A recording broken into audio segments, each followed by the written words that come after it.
जी, आपसे ये समझना चाहेंगे और बाज़ार की चाल तो मोटे तौर पे आपने बताई, कौन से फैक्टर्स हैं।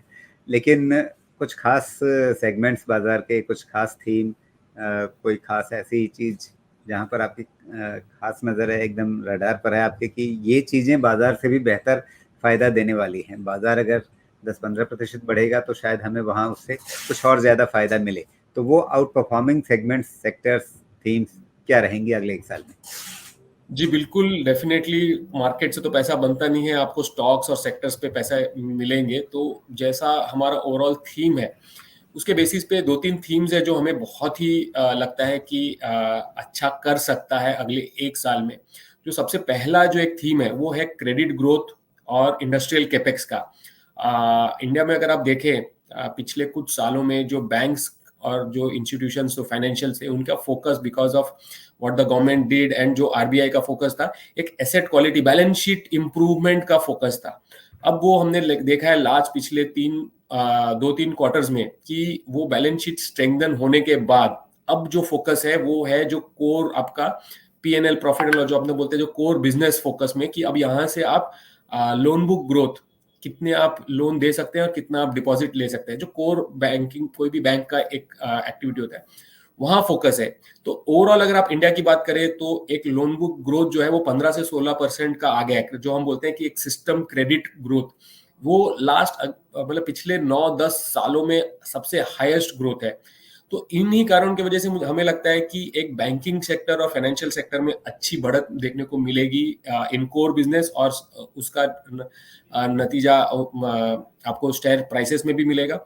और एक जो दूसरा सेगमेंट है वो है एक इंडस्ट्रियल केपेक्स का, जो हमने पोस्ट पैंडेमिक देखा कि जो डोमेस्टिक डिमांड काफी बढ़त मिली, एंड अब काफी क्षेत्र में sectors after sectors, company after company बात कर रहे हैं कि डिमांड जो है वो काफी बढ़ गया है, 80-90% यूटिलाइजेशन पे है।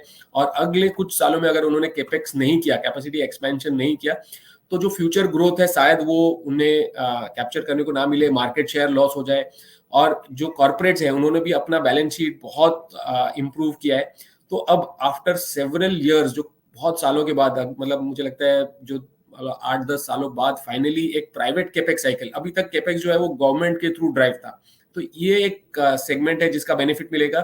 तो कैपेक्स तो कंपनीज करेंगी, उन कंपनीज का एक कैपेक्स थीम दो सेक्टर्स को मिलेगा, एक कैपिटल गुड्स जो ये जो मशीनरी और इक्विपमेंट्स प्रोवाइड करती है, और दूसरा कैपिटल जो आपको बैंकों से मिलेगा कि आप लोन डिमांड आपकी बढ़ेगी।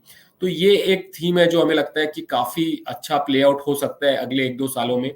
और जो दूसरा थीम है वो हमारा डोमेस्टिक कंजम्पशन पे रिलेटेड है, चाहे आप बोलिए कि डिस्क्रिशनरी स्पेंडिंग है, चाहे वो ट्रैवल टूरिज्म लेजर है।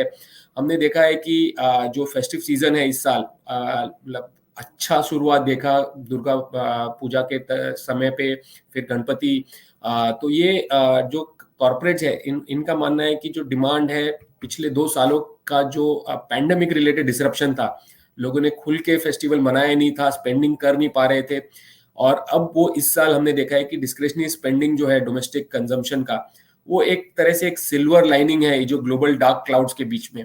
तो इसके अंदर अगर आप देखें तो कुछ चुनिंदा थीम्स जो अच्छे लगते हैं, वो आप ट्रैवल टूरिज्म का मान लीजिए, लोग काफी ट्रैवल कर रहे हैं। फूड, आप ट्रैवल करते हैं तो खाना पीना, होटल इंडस्ट्री को काफी बेनिफिट मिल रहा है। स्पेंडिंग में फुटवेयर एक इंडस्ट्री है जहां पे हमने देखा है कि काफी अच्छा स्पेंडिंग हो रहा है। क्यूएसआर जो फूड रिलेटेड सेगमेंट है, होटल्स है, ऑटोमोटिव है। अगर आप देखें कोई भी कंपनी का आज के दिन में बहुत सारे नए लॉन्चेस आ रहे हैं, और उनके मतलब डिलीवरी पीरियड 6 महीना, 8 महीना, साल भर तक का वेटिंग पीरियड है। तो ये एक जो दृश्य नजर दर्शाता है कि डोमेस्टिक डिस्क्रेशनरी स्पेंडिंग काफी स्ट्रांग है।